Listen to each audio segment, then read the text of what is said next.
નમસ્કાર વિદ્યાર્થી મિત્રો, આજે આપણે સ્વાધ્યાયના કેટલાક દાખલા જોવાના છે. એની અંદર સ્વાધ્યાયનો 6.18 આજે આપણે જોવાના છીએ. સ્વાધ્યાયનો 6.18 આપણે 6.17 સુધી જોઈ ચૂક્યા છીએ. આજે આપણે સ્વાધ્યાયનો 6.18 જોઈશું. એની અંદર શું કહ્યું છે જરા જુઓ. એક લોલકના ગોળાને સમક્ષિતિજ સ્થિતિ પરથી છોડવામાં આવે છે. જો લોલકની લંબાઈ 1.5 મીટર હોય તો ગોળો જ્યારે નિમ્નતમ બિંદુએ આવે ત્યારે તેની ઝડપ કેટલી હશે એ આપણે શોધવાની છે. અહીં આપેલ છે કે તેની પ્રારંભિક ઊર્જાની 5% ઊર્જા હવાના અવરોધક બળ સામે ગુમાવે છે. અહીંયા આગળ એક લોલક છે આ રીતનું, જેના સમક્ષિતિજ સ્થાન પર છે, એટલે કે અહીંયા આગળ છે, સપોઝ એ બિંદુ આગળ, અને લોલકની જે લંબાઈ છે એ આપણને આપેલી છે. કેટલી છે? લોલકની લંબાઈ L બરાબર 1.5 મીટર, બરોબર. હવે એને અહીંયા આગળથી છોડવામાં આવે છે અને જ્યારે આ લોલક એના નિમ્નતમ બિંદુ આગળ પહોંચે, એટલે કે લગભગ અહીંયા આગળ B બિંદુ પાસે, અહીંયાથી ગતિ કરતો કરતો આ જે લોલક છે જ્યારે અહીંયા આગળ પહોંચે ત્યારે નિમ્નતમ બિંદુ પાસે એનો જે વેગ હોય એ વેગ આપણે શોધવાનો છે. અને આ ગતિ દરમિયાન અહીંયાથી અહીંયા સુધી આવવા દરમિયાન હવાના અવરોધક બળના લીધે એ 5% જેટલી ઊર્જા ગુમાવે છે, બરોબર. તો અહીંયા જેટલી ઊર્જા હોય એની અંદરથી જ્યારે આ ગોળો A થી B બિંદુ સુધી પહોંચે તો 5% જેટલી ઊર્જા એ હવાના અવરોધક બળ સામે ગુમાવે છે. તો હવે જરા જોજો, અહીંયા આગળ એનો વેગ કેટલો હશે એ આપણે શોધવાનું છે. તો અહીંયા આગળ જ્યારે હોય ત્યારે એ સપાટીથી કેટલી ઊંચાઈએ કહેવાય? તો h જેટલી ઊંચાઈએ કહેવાય, બરોબર. અને h જેટલી ઊંચાઈ એટલે કે આ લોલકની લંબાઈ થઈ જશે અને એ કેટલી છે? 1.5 મીટર જેટલી છે. તો જ્યારે એને સપાટીથી અહીંયા પકડી રાખ્યો હોય તો સપાટીથી એ કંઈક ના કંઈક ઊંચાઈએ છે, મતલબ કે એની અંદર કંઈક ના કંઈક સ્થિતિ ઊર્જા હશે. તમે સપાટીથી જેમ જેમ ઉપર તરફ જાઓ છો એમ એમ તમારી સ્થિતિ ઊર્જા શું થશે? વધતી જશે. તો એ બિંદુ આગળ કંઈક ના કંઈક સ્થિતિ ઊર્જા હશે અને સ્થિતિ ઊર્જા કેટલી હશે? mgh. ઓકે.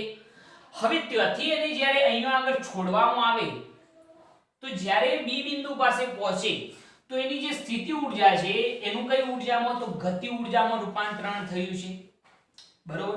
એટલે B બિંદુ પાસે જે ગતિ ઊર્જા છે એ આપણે શોધવાની છે. અને અહીંયા જેટલી સ્થિતિ ઊર્જા હોય એની અંદરથી 5% ઊર્જા એ અવરોધક બળ સામે ગુમાવે છે. એવી સ્પષ્ટતા કરેલી છે કે 5% ઊર્જા અવરોધક બળ સામે શું થાય છે? ગુમાવે છે. તો આપણે કેવું હોય તો આવું કહી શકીએ છીએ કે B બિંદુ પાસે જ્યારે પહોંચે એટલે એની શું હશે? ગતિ ઊર્જા. તો B બિંદુ પાસેની ગતિ ઊર્જા ઇઝ ઇક્વલ ટુ 95% ઓફ એ બિંદુ પાસેની શું થઈ જશે? સ્થિતિ ઊર્જા. કારણ કે 5% ઊર્જા તો એ શું કરે છે? ગુમાવી દે છે. કયો આગળ? 5% ઊર્જા અવરોધક બળની સામે ગુમાવી દે છે. એટલે અહીંયા આગળ જ્યારે પહોંચે ત્યારે B બિંદુ પાસેની જે ગતિ ઊર્જા હશે એ કેટલી હશે? તો 95% ઓફ એ બિંદુ પાસેની સ્થિતિ ઊર્જા. કારણ કે 5% ઊર્જા ગુમાવી દે છે. અહીંયા જેટલી સ્થિતિ ઊર્જા હોય એનું કન્વર્ટ શેમાં થાય? ગતિ ઊર્જામાં. જો 5% ઊર્જા ગુમાવતો ના હોય તો B બિંદુ પાસેની ગતિ ઊર્જા બરાબર શું થાત? એ બિંદુ પાસેની સ્થિતિ ઊર્જા. પરંતુ એની જે કુલ સ્થિતિ ઊર્જા છે એમાંથી 5% ઊર્જા એ ગુમાવી દે છે. તો B બિંદુ પાસેની ગતિ ઊર્જા બરાબર શું થાય? 95% ઓફ એ બિંદુ પાસેની સ્થિતિ ઊર્જા. તો અહીંયા આગળ B બિંદુ પાસેની ગતિ ઊર્જા કેવી હોય? તો શું થાય? 1/2 mv² is equal to 95% of 95% એટલે 95 સોયાંશ કહેવાય, ગુણ્યા એ બિંદુ પાસેની સ્થિતિ ઊર્જા એટલે શું કહેવાશે? mgh, બરોબર. તો બંને બાજુથી mm દૂર થઈ ગયા. આપણે v² શોધવાનું છે તો એને કરતા બનાવીએ તો v² બરાબર 2 * 95/100 એટલે 0.95 થઈ જાય, બરોબર છે, ગુણ્યા g * h. ગુરુત્વીય પ્રવેગ કેટલો લેવાનો કહેલો છે જરા જોજો? 9.8 ઇન્ટુ ઊંચાઈ કેટલી છે? 1.5. સાદું રૂપ આપવાનું એટલે તમને v² મળી જશે. સાદું રૂપ આપજો.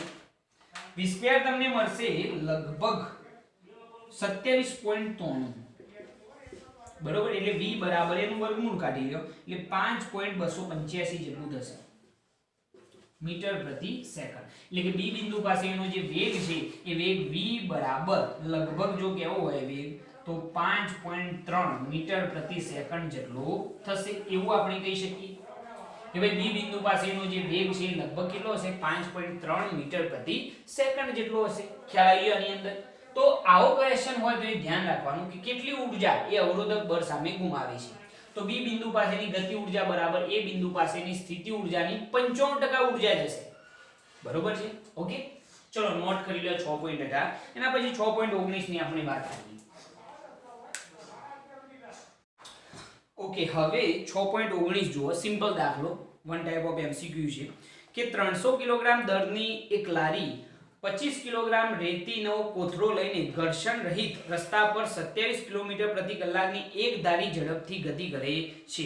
થોડા સમય પછી રેતી એક કાણામાંથી 0.05 કિલોગ્રામ પ્રતિ સેકન્ડના દરે નીકળીને લારીના તળિયા પર ઢોળાવા લાગે છે.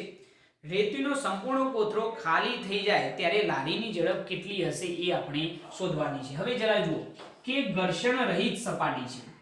આ સપાટી જે છે એ કેવી ઘર્ષણ રહિત, અને એના ઉપર એક ટ્રોલી જે છે એ આ દિશામાં ગતિ કરે છે. એના ઉપર એક કોથળો છે જે રેતી ભરેલો કોથળો છે.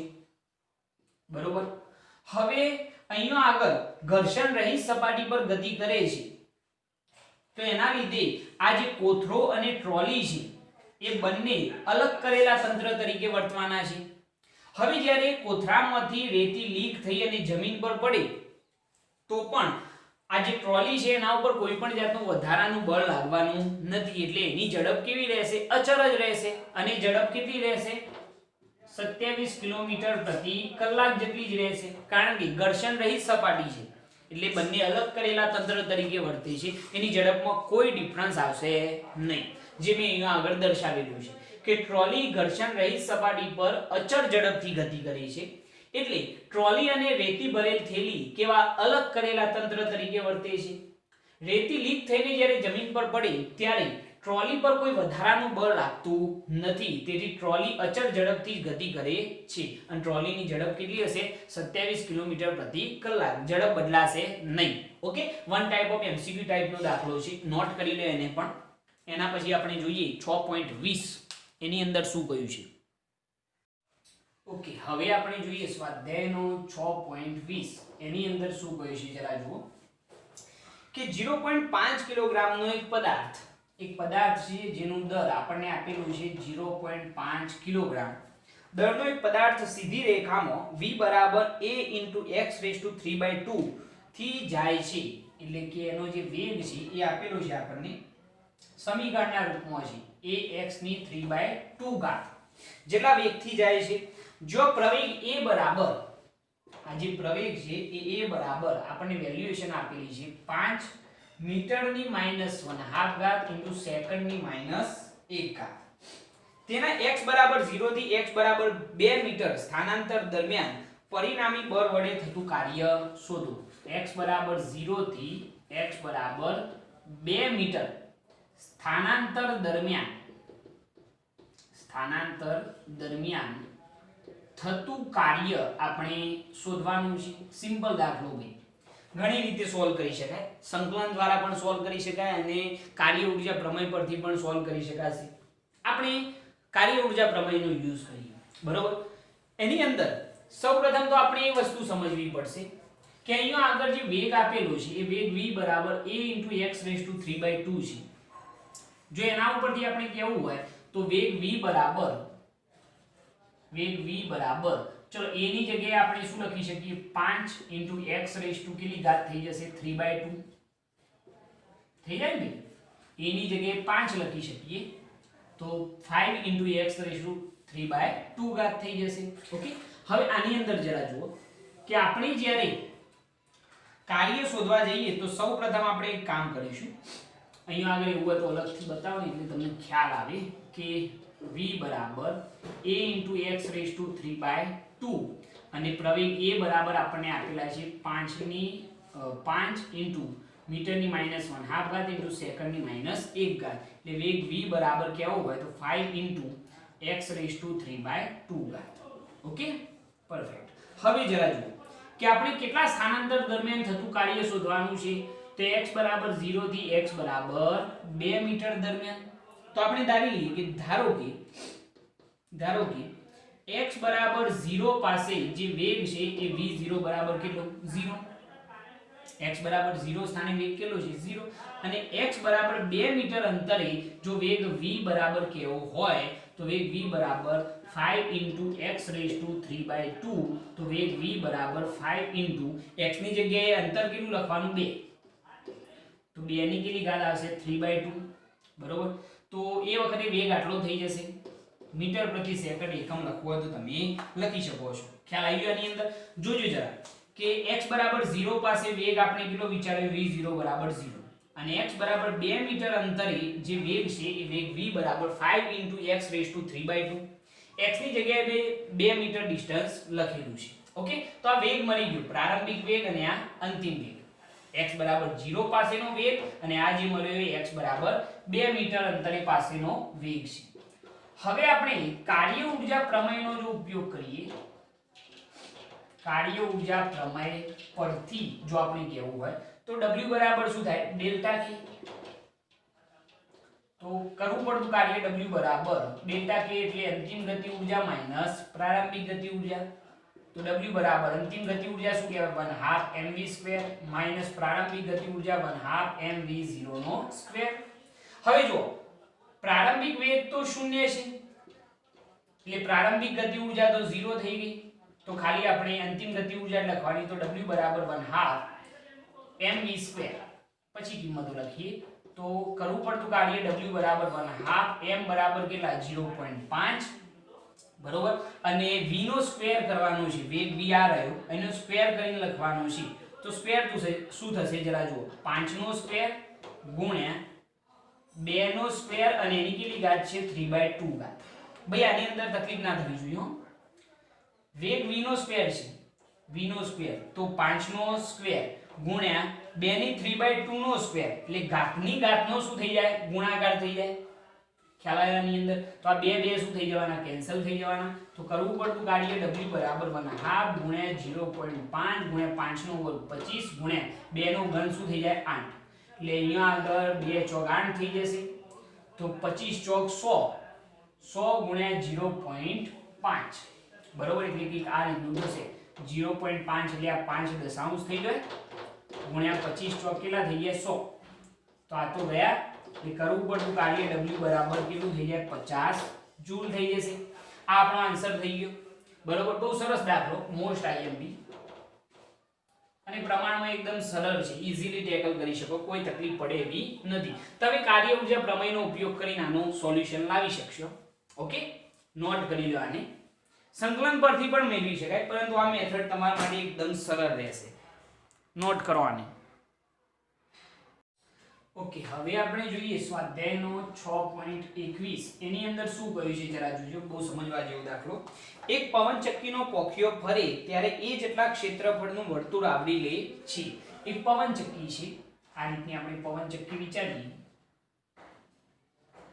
બરોબર આ ટાઈપની.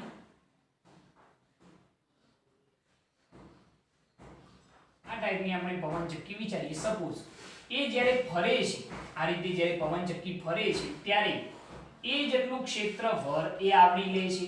પવનચક્કી જ્યારે ફરે ત્યારે એ જેટલું ક્ષેત્રફળ તે આવરી લે છે એવું આપણે વિચારવાનું છે બરોબર. હવે જરા જુઓ કે જો પવન v જેટલા વેગથી આ વર્તુળને લંબ રૂપે વહેતો હોય પવન જે છે એ કેટલા વેગથી તો v જેટલા વેગથી આ વર્તુળને લંબ રૂપે વહેતો હોય બરોબર લંબ રૂપે વહેતો હોય તો t સમયમાં કેટલા દરની હવા તેમાંથી પસાર થશે. તો t સમયની અંદર આ વર્તુળમાંથી કેટલા દરની હવા પસાર થશે એ દર આપણે શોધવાનું છે બરોબર. બીજો ક્વેશ્ચન એવો છે કે હવાની ગતિ ઊર્જા કેટલી હશે અને ત્રીજો ક્વેશ્ચન ધારો કે પવનચક્કીની પવન ઊર્જા 25% ઊર્જાનું વિદ્યુત ઊર્જામાં રૂપાંતરણ કરે છે અને આ જે ક્ષેત્રફળ છે જે પવનચક્કી આવરી લે છે એ ક્ષેત્રફળ આપણને આપેલું છે. ક્ષેત્રફળ એ બરાબર 30 મીટર સ્ક્વેર બરોબર અને જે પવન પસાર થાય છે એનો વેગ 36 કિલોમીટર પ્રતિ કલાક. આને મીટર પ્રતિ સેકન્ડમાં કન્વર્ટ કરી દો તો 36 ગુણ્યા 1000 ભાગ્યા શું થઈ જાય 3600. ચલો આ ગયા, આ પણ ગયા, તો શું થઈ જાય 10 મીટર પ્રતિ સેકન્ડ જેટલા વેગથી પવન આવી રહ્યો છે તથા હવાની ઘનતા આપણને આપેલી છે 1.2 કિલોગ્રામ પ્રતિ મીટર ક્યુબ. તો કેટલો વિદ્યુત પાવર ઉત્પન્ન થશે એ પણ આપણે શોધવાનું છે. ઓકે, 3 ક્વેશ્ચન છે, આપણે વારા પરથી સોલ્વ કરીએ. પહેલો ક્વેશ્ચન કે જો પવન v જેટલા વેગથી આ વર્તુળને લંબ રૂપે લંબ રૂપે વહેતો હોય તો t સમયમાં કેટલા દળની હવા તેમાંથી પસાર થશે એ આપણે શોધવાની છે. કે ભાઈ t સમયની અંદર કેટલા દળની હવા એની અંદરથી પસાર થશે એ આપણે શોધવાની છે. તો એના માટે આપણે અહીંયા શું કરીશું, જુઓ કે t સમયમાં a જેટલા ક્ષેત્રફળમાંથી પસાર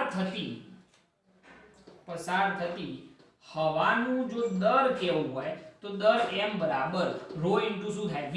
એટલે ભાઈ આ સૂત્ર તો જાણો છો તમે, બરોબર. પસાર થતી હવાનું દર m બરાબર શું થાય ρ ઇન્ટુ v, સમીકરણ 1. હવે ઘનતા તો ખબર છે આપણને, પરંતુ કેટલા કદની હવા આની અંદરથી પસાર થશે એ આપણે શોધવાનું છે. કદ બરાબર શું થાય ભાઈ, તો ક્ષેત્રફળ ગુણ્યા લંબાઈ. કદ બરાબર થાય ક્ષેત્રફળ ગુણ્યા લંબાઈ, પરંતુ આ લંબાઈ કેટલી હશે, t સમયની અંદર કેટલા અંતરની હવા એની અંદરથી પસાર થશે એ આપણે શોધવી પડશે. કે આ અંતર કેટલું હશે, t સમયની અંદર કેટલા અંતરની હવા એની અંદરથી પસાર થશે એ આપણે શોધી કાઢીએ. તો t સમયમાં પવન વડે હવા દ્વારા કપાયેલું અંતર, અથવા તો t સમયમાં હવા દ્વારા કપાયેલ અંતર જો આપણે કેવું હોય તો અંતર l બરાબર, અંતર બરાબર શું થાય, વેગ ગુણ્યા સમય. તો વેગ ગુણ્યા સમય, બરોબર. એટલે કપાયેલ અંતર l બરાબર v ઇન્ટુ શું થઈ જાય t. વેગ બરાબર જે રીતે અંતર ભાગ્યા સમય થાય તો કપાયેલ અંતર બરાબર શું થાય, વેગ ગુણ્યા સમય. એટલે l બરાબર આપણે શું લખીશું, v ઇન્ટુ t, બરોબર છે. હવે t સમયની અંદર પસાર થતી હવાનું જો કદ કેવું હોય તે કદ કેટલું થાય, તો t સમયમાં a જેટલા ક્ષેત્રફળમાંથી પસાર થતી હવાની જો આપણે કદ કેવું હોય તો કદ v બરાબર ક્ષેત્રફળ ગુણ્યા શું થાય, લંબાઈ. તો કદ v બરાબર ક્ષેત્રફળ તો આપણે જાણીએ છીએ a, અને l બરાબર શું લખાશે, તો v ઇન્ટુ t. તો આટલા કદની હવા આ ક્ષેત્રફળમાંથી પસાર થતી હશે, જેને આપણે આપીએ સમીકરણ નંબર 3. હવે આપણે આ જે આપણે કદ શોધ્યું છે એને દરની અંદર એપ્લાય કરીએ તો આપણને પસાર થતી હવાનો દર મળી જશે. તો t સમયમાં પસાર થતી હવાનું જો દર આપણે કેવું હોય તો હવાનું દર m બરાબર ρ ઇન્ટુ v. તો પસાર થતી હવાનું દર m બરાબર ρ ઇન્ટુ v બરાબર શું લખીશું, તો a ઇન્ટુ આ જે છે વેગ છે ભાઈ, આને આપણે સ્મોલ v વડે દર્શાવીએ એટલે ખ્યાલ આવે. તો કદ v બરાબર a into v into t. તો a ઇન્ટુ v ઇન્ટુ શું થઈ જાય, t. તો આ પસાર થતી હવાનું શું થઈ ગયું ભાઈ, દર થઈ ગયું. તો ρ into a into v into t, બરોબર છે. ખ્યાલ આવી ગયો. આ t સમયની અંદર પસાર થતી હવાનું શું મળી ગયું, દર. કઈ રીતે શોધ્યું, આખો પોઈન્ટ ખ્યાલ આવ્યો ભાઈ, કે આપણે આ t સમયની અંદર આ ક્ષેત્રફળમાંથી પસાર થતી હવાનું દર શોધવાનું છે, બરોબર. તો એના માટે મેં આઈડિયા શું વિચાર્યું, પહેલા મને એ તો ખ્યાલ આવી ગયો કે સૂત્ર કયું યુઝ કરવું પડશે, કે પસાર થતી હવાનું દર m બરાબર ρ ઇન્ટુ v થાય. પણ સાહેબ કદ કેટલું થાય, ઘનતા તો ખબર ρ છે. તો કદ માટે મેં પહેલા એ શોધ્યું કે ભાઈ t સમયમાં કેટલું અંતર કાપશે હવા, એ અંતર શોધી કાઢ્યું, બરોબર છે. તો એના માટે t સમયમાં હવા દ્વારા કપાયેલું અંતર l બરાબર વેગ ગુણ્યા સમય. તો l બરાબર વેગ v ઇન્ટુ શું થાય, t. આટલું અંતર કપાયું હશે. તો t સમયમાં a જેટલા ક્ષેત્રફળમાંથી પસાર થતી હવાનું કદ મેં શોધી કાઢ્યું, જેની મારે જરૂર હતી. તો કદ v બરાબર ક્ષેત્રફળ ગુણ્યા લંબાઈ થાય, તો કદ v બરાબર ક્ષેત્રફળ ગુણ્યા લંબાઈ કેટલી v * t, તો સમીકરણ 3 મળી ગયું. અને પછી t સમયમાં પસાર થતી હવાનો દર m બરાબર ρ * v, તો ρ * v બરાબર કદ કેટલું આવશે a * v * t. આ થઈ ગયો આપણો આન્સર, જે આપણા પહેલા ક્વેશ્ચનનો જવાબ છે. ઓકે, એના પછી બીજો ક્વેશ્ચન. તો બીજો ક્વેશ્ચન આપણને એવો કરેલો છે, આ પહેલો ક્વેશ્ચન હતો બરોબર. હવે બીજો ક્વેશ્ચન કે એ જેટલા ક્ષેત્રફળમાંથી પસાર થતી હવાની ગતિ ઊર્જા આપણે શોધવાની છે. હવાની ગતિ ઊર્જા આપણે શોધવાની છે. તો ગતિ ઊર્જા k બરાબર શું થાય 1/2 mv². તો ગતિ ઊર્જા k બરાબર 1/2 m. ચલો વેગ v નો સ્ક્વેર કરવાનો છે બરોબર. તો વેગ v આપણે અહીંયા આગળ કેટલો લખીશું, તો અહીંયા આગળ પહેલા એક કામ કરીએ કે દર જે આપણે શોધ્યું છે એ t સમયમાં પસાર થતી હવાની ગતિ ઊર્જા છે. આ જરા ધ્યાન રાખજો, ક્વેશ્ચન એક થોડું આખો લખીએ આપણે કે બી ક્વેશ્ચન કે t સમયમાં પસાર થતી હવાની ગતિ ઊર્જા, જેટલી ગતિ ઊર્જા t સમયમાં પસાર થાય એની જ ગતિ ઊર્જા એટલે k બરાબર 1/2 mv². તો ગતિ ઊર્જા k બરાબર 1/2. ચલો m બરાબર આપણે શું લખીશું ρ * a * v * t બરોબર છે. ઇન્ટુ અહીંયા આગળ શું આવશે v². તો અહીંયા v નો શું થઈ જવાનો ભાઈ ક્યુબ થઈ જવાનો. તો ગતિ ઊર્જા k બરાબર 1/2 ρ * a * v³ શું થઈ જાય t. તો આ પસાર થતી ગતિ ઊર્જા થઈ ગઈ 1/2 ρ * a * v³ t. આ થઈ ગયો આપણા બીજા ક્વેશ્ચનનો જવાબ બરોબર છે. આ ધ્યાન રાખજો. ખાલી શું કરવાનું, દરની જગ્યાએ t સમયમાં જેટલી હવા પસાર થાય એનું દર લખી કાઢ્યું * v² કરે. અહીંયા v નો ક્યુબ થઈ જાય, બીજો કોઈ ફેરફાર આવતો નથી. ઓકે, તો આ બીજો ક્વેશ્ચન થઈ ગયો. હવે આપણે વિદ્યુત પાવર શોધીએ એના પહેલા વિદ્યુત ઊર્જા શોધીએ. પહેલા આટલી વસ્તુ નોટ કરી લો, નોટ કરો આટલી વસ્તુ. ઓકે, હવે સી ક્વેશ્ચન ની અંદર આપણને શું કહ્યું છે જરા રકમની અંદર જોજો કે ધારો કે પવન ચક્કી પવન ઊર્જાની 25% ઊર્જાનું વિદ્યુત ઊર્જામાં રૂપાંતરણ કરે છે. પવન ઊર્જા એટલે કે એની જે ગતિ ઊર્જા છે એનું 25% ઊર્જાનું કઈ ઊર્જામાં વિદ્યુત ઊર્જામાં રૂપાંતરણ કરે છે બરોબર. તો વિદ્યુત પાવર કેટલો ઉત્પન્ન થાય એ આપણે શોધવાનું છે. તો અહીંયા આગળ ઉત્પન્ન થતી વિદ્યુત ઊર્જા બરાબર 25% ઓફ શું થઈ જશે હવાની ગતિ ઊર્જા.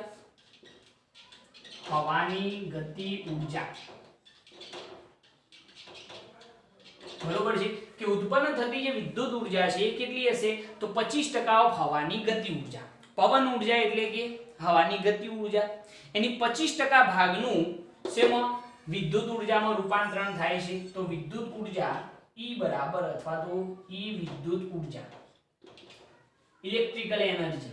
તો અહીંયા આગળ શું થાય 25% એટલે 25 ગુણ્યા હવાની ગતિ ઊર્જા. હવાની ગતિ ઊર્જા આપણે શોધેલી છે કેટલી છે તો 1/2 ρ * a * v³ શું આવશે t બરોબર. ચલો હવે આની અંદર કિંમત એપ્લાય કરવી હોય કરી શકાય છે કારણ કે બધી જ કિંમતો તમે જાણો છો, પરંતુ હાલ પૂરતી નથી કરવી. તો ઉત્પન્ન થતી વિદ્યુત ઊર્જા = કેટલી થઈ જશે, થોડુંક સાદું રૂપ આપી દઈએ તો અહીંયા આગળ 25 ચોક શું થઈ જાય 100 એટલે 1/8 બરોબર. 1/8 * ρ * a * v³ શું થઈ જાય t. તો આટલી વિદ્યુત ઊર્જા ઉત્પન્ન થાય. જે આપણને રકમની અંદર કહ્યું છે કે વિદ્યુત ઊર્જા કેટલી ઉત્પન્ન થાય છે તો પવન ઊર્જાની 25% ઊર્જાનું, પવન ઊર્જા એટલે કે હવાની ગતિ ઊર્જાની 25% ઊર્જાનું શેમાં વિદ્યુત ઊર્જામાં રૂપાંતરણ થાય. તો ઉત્પન્ન થતી વિદ્યુત ઊર્જા બરાબર 25% ઓફ હવાની ગતિ ઊર્જા. તો ઉત્પન્ન થતી વિદ્યુત ઊર્જા બરાબર 25 ગુણ્યા હવાની ગતિ ઊર્જા આપણે શોધી હતી, કિંમતે એપ્લાય કરી, થોડુંક સાદું રૂપ આપ્યું તો આપણને ઉત્પન્ન થતી વિદ્યુત ઊર્જા મળી ગઈ છે. હવે આપણે શોધવાનું છે કે t સમયમાં ઉત્પન્ન થતો વિદ્યુત પાવર. ઉત્પન્ન થતો વિદ્યુત પાવર જો આપણે કહેવું હોય તો પાવર p બરાબર ઉત્પન્ન થતી વિદ્યુત ઊર્જા ભાગ્યા શું થઈ જાય સમય થઈ જાય p બરાબર e/t જાણો છો ને ભૈયા કે ઉત્પન્ન થતો વિદ્યુત પાવર p બરાબર આપણે w વડે દર્શાવતા હતા વિદ્યુત ઊર્જાને અહીં આપણે e વડે દર્શાવીએ છીએ ઓકે તો ઉત્પન્ન થતો વિદ્યુત પાવર p બરાબર વિદ્યુત ઊર્જા ભાગ્યા સમય વિદ્યુત ઊર્જા કેટલી આવી તો 1/8 into rho into a into v raised to cube into t अपन શું થઈ જશે t t t કેન્સલ તો ઉત્પન્ન થતો વિદ્યુત પાવર બરાબર 1/8 into ચલો રો ની કિંમત હવે એપ્લાય કરી દો 1.2 ક્ષેત્રફળ કેટલું 30 અને વેગ કેટલો છે તો આપણને 10 આપેલો છે એટલે 10 નો શું થઈ જાય ઘન થઈ જશે બરોબર સાદુરૂપ આપી દો આનું સાદુરૂપ આપી દો કેટલું થાય છે 1/8 ગુણ્યા 1.2 ગુણ્યા 30 ગુણ્યા 1000 એટલે લગભગ તમારો જવાબ થશે 4500 વોટ બરોબર એટલે 4.5 કિલોવોટ કહેવાય બરોબર આ ઉત્પન્ન થતી શું થઈ ગયું ભાઈ વિદ્યુત પાવર થઈ ગયો હવે આ વસ્તુ જરા સમજવા જેવી છે કે વિદ્યુત પાવર કઈ રીતે શોધ્યું છે એના માટે આ સ્ટેટમેન્ટ સૌથી અગત્યનું કે વિદ્યુત ઊર્જા કેટલી ઉત્પન્ન થાય તો પવન ઊર્જાના 25% ભાગનું શેમાં કન્વર્ટ થાય છે વિદ્યુત ઊર્જામાં બરોબર એટલે ઉત્પન્ન થતી વિદ્યુત ઊર્જા બરાબર 25 ગુણ્યા હવાની ગતિ ઊર્જા તો આપણને વિદ્યુત ઊર્જા આટલી ઉત્પન્ન થાય 1/8 into rho into a into v raised to cube into t હવે ઉત્પન્ન થતો વિદ્યુત પાવર p બરાબર ઊર્જા ભાગ્યા સમય બરોબર કિંમત એ એપ્લાય કરી સાદું રૂપ આપ્યું તો આપણને ઉત્પન્ન થતો જે વિદ્યુત પાવર છે કેટલો મળે છે 4500 વોટ એટલે કે 4.5 કિલોવોટ થઈ ગયો ઓકે બહુ સરસ દાખલો છે અને પૂછાવાની પણ પૂરેપૂરી શક્યતા છે એટલે આને વ્યવસ્થિત નોટ કરી લ્યો મોસ્ટ આઈએમપી ઓકે હવે આપણે જોઈએ સ્વાધ્યાયનો 6.22 એની અંદર શું કહ્યું છે જરા જુઓ કે વજન ઓછું કરવા માંગતી એક વ્યક્તિ છે જે વજન ઓછું કરવા માંગે છે એ 10 કિલોગ્રામ દરને 1000 વાર દરેક વખતે 0.5 મીટર જેટલું ઊંચે ઉચકે છે બરોબર એક વ્યક્તિ છે જે વજન ઓછું કરવા માંગે છે એના માટે એ 10 કિલોગ્રામ દરને કેટલી વખત તો 1000 વખત કેટલી ઊંચાઈ સુધી લઈ જાય છે તો h બરાબર 0.5 મીટર જેટલી ઊંચાઈએ લઈ જાય છે બરોબર કોઈ વ્યક્તિને વજન ઓછું કરવું હોય તો એના માટે દર ઉચકે છે એ કેટલું દર ઉચકે છે તો 10 કિલોગ્રામ કેટલી વખત એ ઉપર નીચે કરે છે તો 1000 વખત કેટલી ઊંચાઈ સુધી લઈ જાય છે તો h બરાબર 0.5 મીટર જેટલી ઊંચાઈ એ લઈ જાય છે તો એના માટે એમ કહ્યું છે કે દરને નીચે લાવે તેટલી વખત સ્થિતિ ઊર્જાનો શું થાય છે વ્યય થાય છે જેટલી વખત એ દરને નીચે તરફ લઈ જાય એટલી વખત સ્થિતિ ઊર્જાનો શું થાય છે વ્યય થાય છે આપણે જાણીએ છીએ કે દર જ્યારે અમુક ઊંચાઈ પર હોય તો કંઈક ના કંઈક એની સ્થિતિ ઊર્જા હોય હવે નીચે તરફ જ્યારે લઈ જતો હશે તો કંઈક ના કંઈક સ્થિતિ ઊર્જાનો શું થતો હશે વ્યય થતો હશે તો એના ઉપરથી પહેલો ક્વેશ્ચન કે તેણીએ ગુરુત્વાકર્ષણ બળ વિરુદ્ધ કેટલું કાર્ય કરે છે તો ગુરુત્વાકર્ષણ બળ વિરુદ્ધ થયેલ કાર્ય આપણે શોધવાનું છે પહેલો ક્વેશ્ચન તો ગુરુત્વાકર્ષણ બળ વિરુદ્ધ થયેલ કાર્ય w બરાબર જો આપણે શોધવું હોય તો w બરાબર શું થાય mgh પરંતુ આ એક જ વખત માટે કરવું પડતું કાર્ય છે અહીંયા કેટલી વખત તો n વખત એને ઉપર નીચે કરે છે તો ગુરુત્વાકર્ષણ બળ વિરુદ્ધ થયેલ કાર્ય w બરાબર શું થાય n * mgh તો n બરાબર કેટલા 1000 m બરાબર દર કેટલું 10 g બરાબર 9.8 અને h બરાબર કેટલા 0.5 તો કરવું પડતું કાર્ય w બરાબર તમને મળી જશે 49000 જૂલ ખ્યાલ આવી ગયો આની અંદર તો 1000 વખત જ્યારે દળને ઉપર નીચે કરે તો ગુરુત્વાકર્ષણ બળ વિરુદ્ધ થયેલ કાર્ય 49000 જૂલ જેટલું થયું હશે ઓકે એના પછી બીજો ક્વેશ્ચન એની અંદર કે ખોરાકમાંથી કિલોગ્રામ દીઠ 3.8 ગુણ્યા 10⁷ જૂલ ઊર્જા મળે છે ધ્યાન રાખજો કિલોગ્રામ દીઠ મળતી ઊર્જા કેટલી છે તો 3.8 ગુણ્યા 10⁷ જૂલ જેટલી ઊર્જા મળે છે જેનું યાંત્રિક ઊર્જામાં રૂપાંતરણ 20% કાર્યક્ષમતાના દરે થાય છે આ જેટલી ઊર્જા છે એની 20% ઊર્જાનું રૂપાંતરણ 20% એમ કહેલું છે આપણને કે આ જે ઊર્જા મળી છે એનું યાંત્રિક ઊર્જામાં રૂપાંતરણ 20% કાર્યક્ષમતાના દરે થાય છે. 20% આ ઊર્જાનું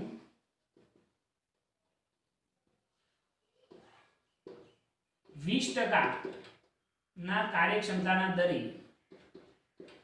20% ના કાર્યક્ષમતાના દરે કઈ ઊર્જામાં? તો યાંત્રિક ઊર્જામાં રૂપાંતરણ થાય છે એવું આપણને કહેલું છે.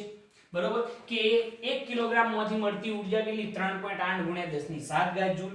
હવે આ જે ઊર્જા મળી છે એ આ ઊર્જાનું 20% ના કાર્યક્ષમતાના દરે શેમાં? યાંત્રિક ઊર્જામાં રૂપાંતરણ થાય છે એવું આપણે સમજવાનું છે. તમે આ વસ્તુ નહીં લખો તો એ ચાલશે.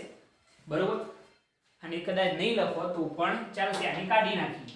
બરોબર, એટલું યાદ રાખો જે રકમની અંદર કહેલું જ છે કે 1 કિલોગ્રામ દીઠ મળતી ઊર્જા કેટલી છે? 3.8 × 10⁷ જૂલ. અને આ ઊર્જાના 20% ઊર્જાનું યાંત્રિક ઊર્જામાં રૂપાંતરણ થતું હોય છે એવું આપણને કહેલું છે. તો આપણે અહીંયા આગળ જે સ્થિતિ ઊર્જામાં રૂપાંતરણ થયું છે એ આપણે લખવાનું છે. તો મેઈન પોઈન્ટ એ લખીએ કે કિલોગ્રામ દીઠ મળતી ઊર્જામાંથી 1 કિલોગ્રામ દીઠ મળતી ઊર્જામાંથી 20% ઊર્જાનું શેમાં? યાંત્રિક ઊર્જામાં રૂપાંતરણ થાય તો રૂપાંતરણ પામતી સ્થિતિ ઊર્જા જો આપણે કહેવી હોય, રૂપાંતરણ પામતી સ્થિતિ ઊર્જા તો એ કેટલી થાય એ વસ્તુ આપણે લખવાની છે. બરોબર કે કિલોગ્રામ દીઠ મળતી ઊર્જામાંથી 1 કિલોગ્રામ દીઠ કેટલી ઊર્જા મળે છે? તો 3.8 × 10⁷ જૂલ. એમાંથી 20% ઊર્જાનું યાંત્રિક ઊર્જામાં રૂપાંતરણ થાય છે. એમાંથી 20% ઊર્જાનું યાંત્રિક ઊર્જામાં રૂપાંતરણ થાય તો રૂપાંતરણ પામતી જે સ્થિતિ ઊર્જા છે એ જો આપણે કહેવી હોય તો U' બરાબર U ના કેટલા થશે? 20%. જે યાંત્રિક ઊર્જામાં રૂપાંતરણ થયું એના 20% ઊર્જાનું આપણે શેમાં? તો સ્થિતિ ઊર્જામાં રૂપાંતરણ થઈ રહ્યું છે. તો સ્થિતિ ઊર્જામાં રૂપાંતરણ U' બરાબર, ચલો 1 કિલોગ્રામમાંથી મળતી ઊર્જા કેટલી? તો 3.8 × 10⁷ જૂલ ગુણ્યા એના 20% એટલે 20 થઈ જાય. બરોબર, તો અહીંયાથી આ કેન્સલ.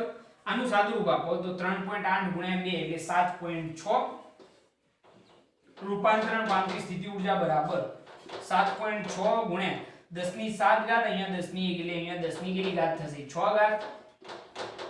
તો રૂપાંતરણ પામતી સ્થિતિ ઊર્જા બરાબર કેટલી થઈ જશે? દશાંશ તરીકે આ બાજુ બેસાડીએ તો 76 ગુણ્યા ઘાત ઘટે એટલે 10⁵ જૂલ.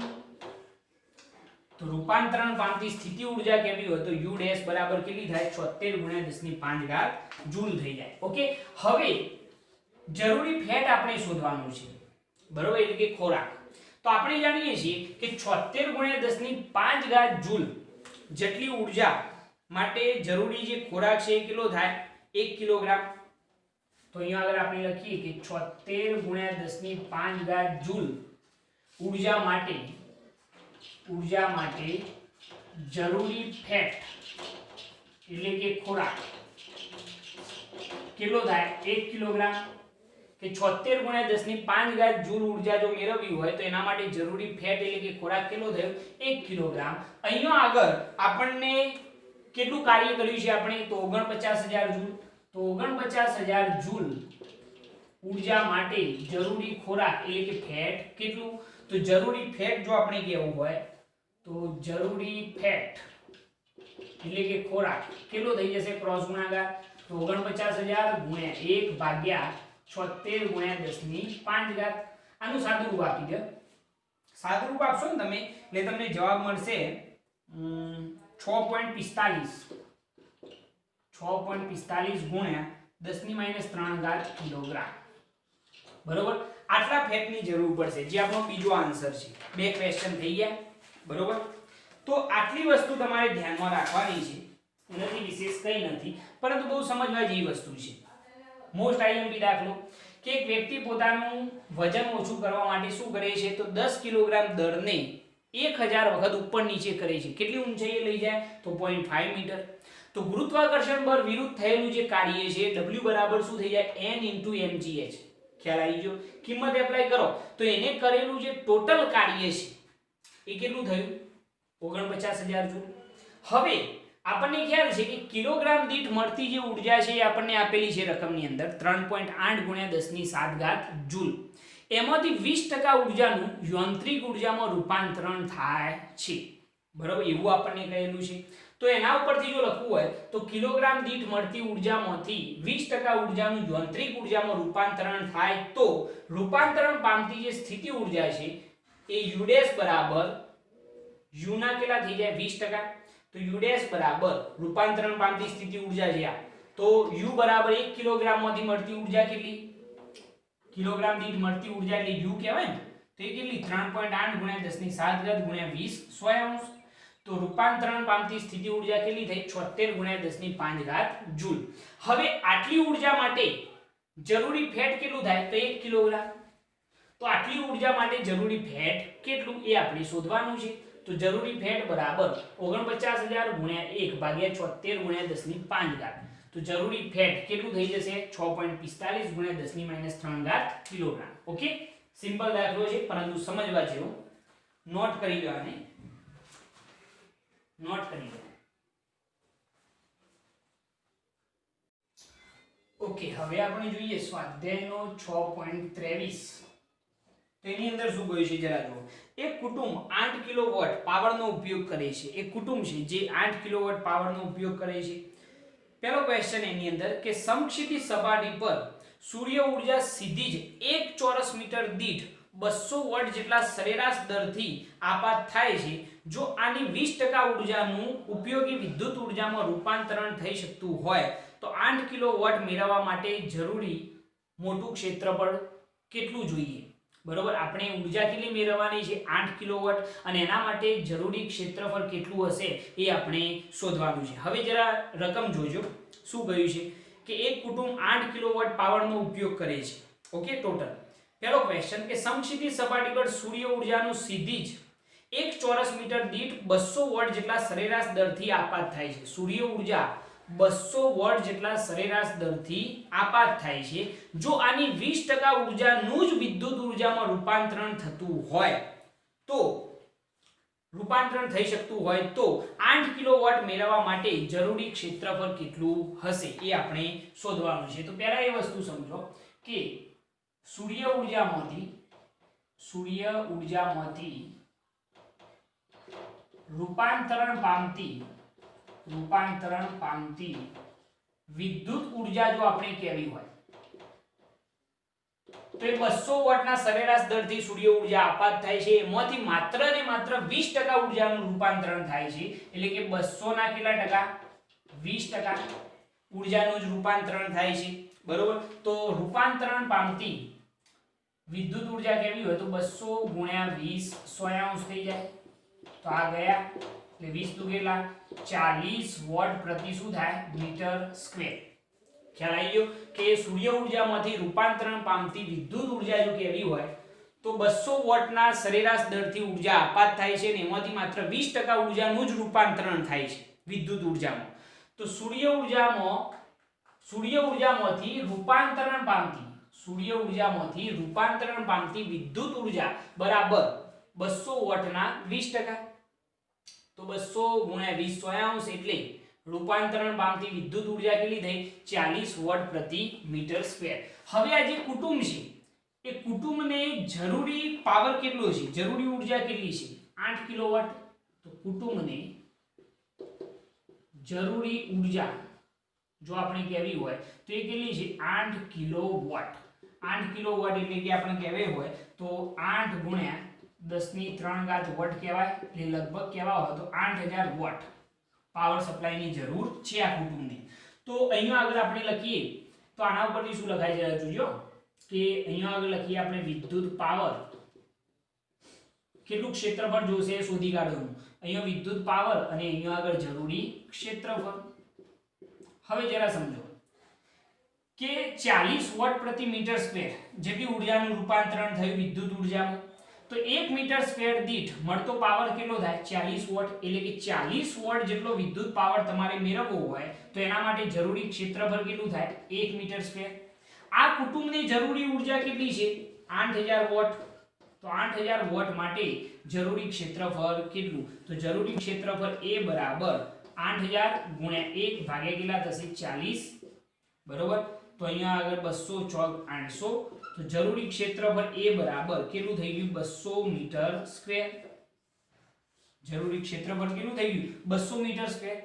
200 મીટર સ્ક્વેર ઉપર જો ઉર્જા આપાત થશે સૂર્ય ઉર્જા, તો જે વિદ્યુત ઉર્જામાં રૂપાંતરણ થશે એના લીધે મળતો પાવર આપણને કેટલો મળશે 8 કિલોવોટ જેટલો મળી રહેશે એવું આપણે કહી શકીએ. ઓકે. એના પછી એમ કહ્યું છે બીજો ક્વેશ્ચન કે આ ક્ષેત્રફળને સામાન્ય રીતે જોવા મળતા ઘરના છાપરાના ક્ષેત્રફળ સાથે સરખાવો. તો એના માટે આપણે સરખામણી કરીએ કે ધારો કે છાપરાની લંબાઈ, છાપરાની બાજુની લંબાઈ, છાપરાની બાજુની લંબાઈ કેટલી છે L જેટલી છે. બરોબર. તો એના ઉપરથી છાપરાનું ક્ષેત્રફળ કેવું હોય? તો ક્ષેત્રફળ A બરાબર શું થઈ જાય L² થઈ જાય. બરોબર. તો આના ઉપરથી ક્ષેત્રફળ આપણે કેટલું કહ્યું કે જે જરૂરી ઉર્જા છે એના માટે ક્ષેત્રફળ કેટલું હોવું જોઈએ 200 મીટર સ્ક્વેર. તો ક્ષેત્રફળ A બરાબર 200 L². તો L બરાબર √ કેટલા થઈ જાય 200. તો L બરાબર 200 ના બે ભાગ પાડો એટલે 200 100 દુ 200 થાય ને 100 દુ 200. બરોબર. એટલે લંબાઈ L બરાબર 100 નું વર્ગમૂળ 10 √2 મીટર. એટલે કે છાપરાની લંબાઈ 10 √2 હોવી જોઈએ. 10 √2 કરશો ને તમે એટલે તમને જવાબ કંઈક આટલો મળશે. 10 ગુણ્યા 1.41 કરજો કેટલા થાય છે લગભગ 14.14 મીટર થશે. એટલે કે જે છાપરું છે એ છાપરું 14 × 14 મીટરનું હોવું જોઈએ એવું આપણે કહી શકીએ છીએ. બરોબર. તો 14 મીટર બાય 14 મીટર નું છાપરું હોવું જરૂરી છે. તો જ એના ઉપર સૂર્ય ઉર્જા આપાત થશે અને આપણને જે જરૂરી પાવર છે 8 કિલોવોટ એ મળી રહેશે. પહેલા આટલી વસ્તુમાં ખ્યાલ આવ્યો ભાઈ કે આખો ક્વેશ્ચન શું કહેવા માંગે છે કે એક ઘર છે એની સપાટી ઉપર, એના છતની સપાટી ઉપર સૂર્ય ઉર્જા આપાત થાય છે. હવે સૂર્ય ઉર્જાના આપાત થવાનો દર 200 વોટના દરથી આપાત થાય છે અને એમાંથી માત્ર 20% ઉર્જાનું જ વિદ્યુત ઉર્જામાં રૂપાંતરણ થાય છે. તો મેં અહીંયા પહેલું જે લખ્યું કે સૂર્ય ઉર્જામાંથી રૂપાંતરણ પામતી વિદ્યુત ઉર્જા 200 વોટના શું થાય 20%. તો 200 ગુણ્યા 20 100 બરોબર. એટલે અહીંયા આગળ સાદુરૂપ આપીએ તો 40 વોટ પ્રતિ મીટર સ્ક્વેર જેટલો જવાબ થશે. એટલે કે જે સૂર્ય ઉર્જામાંથી રૂપાંતરણ પામતી વિદ્યુત ઉર્જા છે એ આટલી થશે. આનો મતલબ શું થાય કે 1 મીટર સ્ક્વેર સપાટી પર જ્યારે સૂર્ય ઉર્જા આપાત થાય તો એમાંથી મળતો પાવર કેટલો થાય 40 વોટ. આ જે કુટુંબ છે એને જરૂરી પાવર સપ્લાય કેટલો છે, જરૂરી ઉર્જા કેટલી છે 8 કિલોવોટ એટલે કે 8000 વોટ. તો અહીંયા આગળ આપણે લખીએ કે જરૂરી ક્ષેત્રફળ કેટલું થશે છાપરાનું. તો એના માટે વિદ્યુત પાવર આ બાજુ જરૂરી ક્ષેત્રફળ. જો 40 વોટનો પાવર મેળવવો હોય તો એના માટે જરૂરી ક્ષેત્રફળ કેટલું 1 મીટર સ્ક્વેર. તો 8000 વોટનો પાવર મેળવવા માટે જરૂરી ક્ષેત્રફળ કેટલું? તો જરૂરી ક્ષેત્રફળ 8000 ગુણ્યા 1 ભાગ્યા 40 એટલે જરૂરી ક્ષેત્રફળ જે છે એ કેટલું આવશે 200 મીટર સ્ક્વેર. ઓકે. જરૂરી ક્ષેત્રફળ છતનું કેટલું હોવું જોઈએ 200 મીટર સ્ક્વેર. હવે આપણે એની સરખામણી છાપરા સાથે કરીએ તો ધારો કે છાપરાની બાજુની લંબાઈ L છે તો છાપરાનું ક્ષેત્રફળ એ બરાબર શું થાય L² ચોરસ છે. તો ક્ષેત્રફળ આપણે અહીંયા લખ્યું 200 L². તો છાપરાની લંબાઈ કેટલી થઈ જાય લગભગ 14.14 એટલે લગભગ 14. તો છાપરાની જે ક્ષેત્રફળ કેવું હોય બરોબર તો એ 200 મીટર સ્ક્વેર છે અને એના ઉપરથી જો કેવું હોય તો છાપરાની જે લંબાઈ છે એ કેટલી હોવી જોઈએ તો 14.14 મીટર જેટલી હોવી જોઈએ. મતલબ એ થયો કે આપણું જે છાપરું છે એ 14 × 14 મીટરનું હોવું જોઈએ. 14 મીટર લંબાઈ અને 14 મીટર પહોળાઈનું છાપરું હોવું જોઈએ. તો ઈઝીલી એના ઉપર સૂર્ય ઉર્જા આપાત થશે અને એમાંથી વિદ્યુત ઉર્જામાં જે રૂપાંતરણ થશે એ મળતો પાવર કેટલો થઈ જાય 8000 વોટ જેટલો થઈ જશે. ઓકે. આ છેલ્લો દાખલો છે, નોટ કરી લો, આને નોટ કરી લો.